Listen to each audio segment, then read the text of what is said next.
Buenas, en el siguiente video vamos a tratar la temática de Snort IDS e IPS de manera muy básica, muy general. Mi nombre es Sebastián Basalo y de la Universidad de la Costa, y las temáticas a tratar serían las siguientes. Empezamos con un poco de definición sobre qué es Snort, pasamos con el funcionamiento de la misma, luego pasaremos a definir qué es IDS e IPS, la clasificación de estos tipos de IDS, que se clasifican en dos grupos principalmente, y las desventajas de utilizar IDS.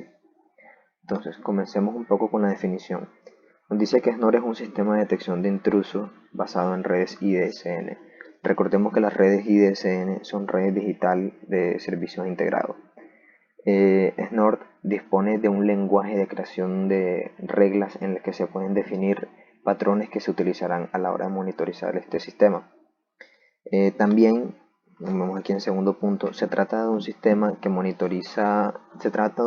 basado en red, como mencioné anteriormente, que monitoriza todo un dominio de colisión y funciona detectando el uso indebido de ella. Estos usos indebidos o sospechosos se reflejan en una base de datos formada por patrones de ataque. Esta base de datos en realidad se puede descargar desde la propia página de Snort, que es www.snort.org, pueden consultarla, donde además de generar una base de patrones para su posterior monitorizado, patrones a medida de diferentes entornos. Se puede, por ejemplo, como ataques contra servidores web, intento de negación de servicio, de DOS o exploits.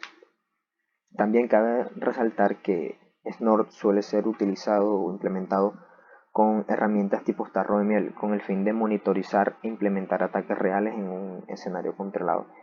Esto lo hacen principalmente para su análisis, para una gestión más amena de la información. Bien, pasemos con el funcionamiento de Snort como tal, y tenemos que Snort puede funcionar principalmente en tres modos, pero para su funcionamiento en Windows inicialmente se hace necesaria la instalación de una herramienta que se llama WinPCAP.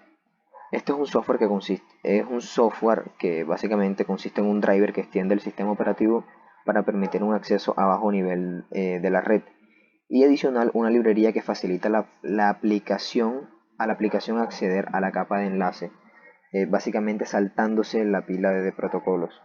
Como he mencionado, Snort funciona en tres tipos de modos: modo sniffer, modo IDS, modo packet logger. En el modo sniffer, que es el primer modo, es el modo en el que se monitoriza la pantalla en tiempo real, toda la actividad en la red en que Snort fue configurado. Luego tenemos el modo IDS, que es ese modo en el que se monitoriza por pantalla o por sistemas basados en logs, toda la actividad de la red a través de ficheros de configuración en el que se especifican las reglas de patrones y a filtrar para estudiar los posibles ataques. Y por último tenemos el modo Packet Logger, que es en este modo en el que se almacena en el sistema de logs toda la actividad que está ocurriendo en la red, que es la actividad que se ha configurado previamente, la actividad de Snort que se ha configurado previamente, pues, para su análisis. Ya tratando un poco, ya conociendo lo que viene siendo Snort, pasemos a definir un poco lo que viene siendo IDS e IPS. Tratemos con que IDS, que es la definición que se encuentra a mi izquierda, es un sistema de detección de intruso, como su nombre en inglés lo dice, que es Intrusion Detection System, y se utiliza básicamente para detectar accesos no autorizados a la red, simplemente para eso, para detectar.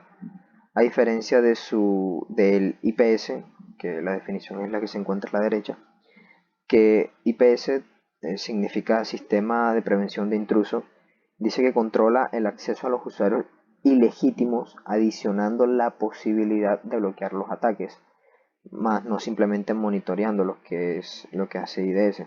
Tiene varias opciones de implementación, ya sea por medio de hardware o software o combinándolos. En resumen, IPS agrega la posibilidad de bloquear ataques y además proteger de forma proactiva la red, mientras que IDS no permite bloquear, solo protege la red de forma un poco reactiva. Bien, pasando un poco a la clasificación de IDS, tenemos que se clasifica en dos grupos, ya sea por el alcance de su protección o por el alcance o por el tipo de respuesta que generan. Hablando del tipo de protección, tenemos el primero que es HIDS, a lo que traduce Host IDS.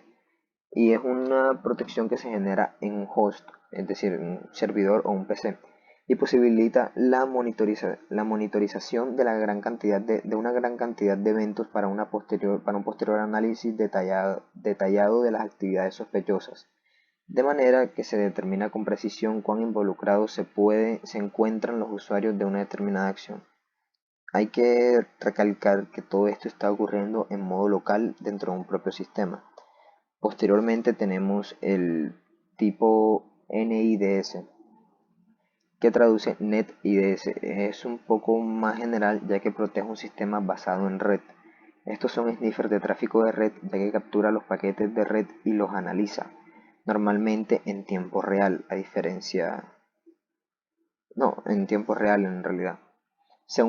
Esto lo hace según las reglas que ya se han configurado en busca de algún tipo de ataque. Y por último, en cuanto a los tipos que se clasifican por su protección, tenemos el DIDS, que este es un poco más general, que son IDS distribuidos, ya que protege un sistema con una arquitectura basada cliente-servidor formada por un conjunto de NIDS, que ya hablamos de él anteriormente, que actúa recompilando toda la información con una base de datos central. La principal ventaja de este sistema es que cada NIDS se puede configurar con las reglas específicas de control que se aplicarán a un determinado segmento de red. ¿Sí? Entonces, tocando el tema de los tipos de red, de la clasificación por tipo de respuesta que generan, tenemos los pasivos y los activos. Eh, el tipo, los tipos pasivos, los IDS pasivos, disculpa, son las herramientas que recopilan los datos que se generan como consecuencia de las reglas que se han configurado y generan las alertas pertinentes, más no toman ninguna acción, a diferencia de los activos, ya que estos sí responden a las actividades sospechosas que han sido configuradas, tratando de evitar los posibles ataques. Las acciones que pueden realizar serían como cerrando la conexión, reprogramando el cortafuegos, etc. Los pasivos no, en realidad simplemente notifican al administrador de la red en el caso que sea necesario, pero en realidad no actúa, no toma ninguna consecuencia para evitar el ataque. Y bueno, tocando un poco las desventajas de IDS,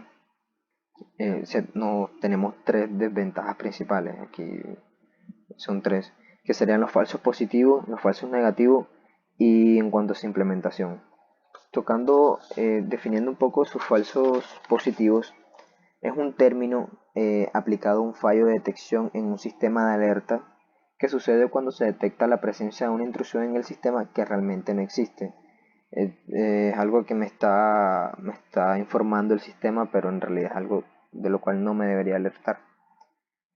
La siguiente desventaja es un falso negativo, que es otro término que hace referencia a un fallo en el sistema de alerta, que en realidad sí está pasando algo. Y sucede cuando la intrusión existe en un IDS y es permitida, me está dejando pasar esa intrusión. Cuando digo que es permitida me refiero a que es ignorada o simplemente no la detecta por el sistema. Y por otra desventaja sería por su implementación, ya que se vuelve tedioso, muy complejo su implementación a sistemas que tienen características propias. Y aquí les defino un ejemplo, que un ejemplo sería analizar todo el tráfico de una red en tiempo real o el tráfico que entra y sale de un solo host, ya que puede hacer ponderadamente más lento el rendimiento, ya que no todo recurre en tiempo real. Eso ha sido todos los temas. Muchas gracias por la atención prestada.